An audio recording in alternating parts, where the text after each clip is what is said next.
to the Honorable Minister of the Federal Ministry of Foreign Affairs, who was represented today in an earlier engagement by the Permanent Secretary of the Ministry. A summons was issued to the Managing Director and CEO of SNEPCO and SPDC. The Managing Director himself is not here, but SNEPCO and SPDC are represented. A summons was issued by the House to the Auditor General for the Federation,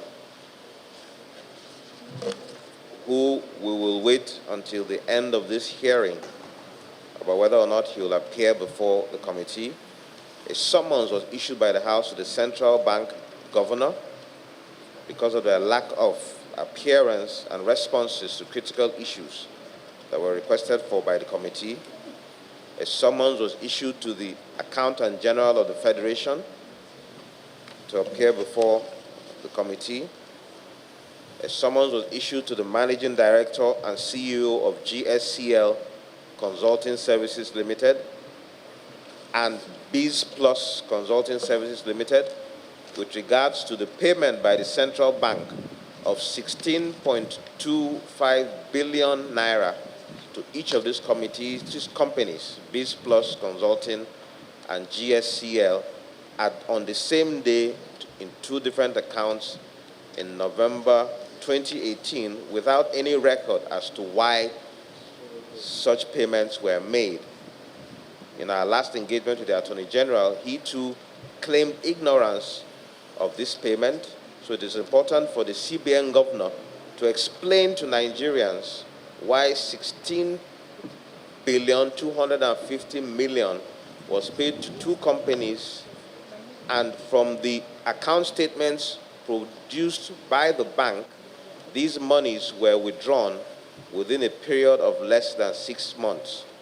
In fact, I think less than 2 months. The payments were made in November, and by January, the accounts had been emptied.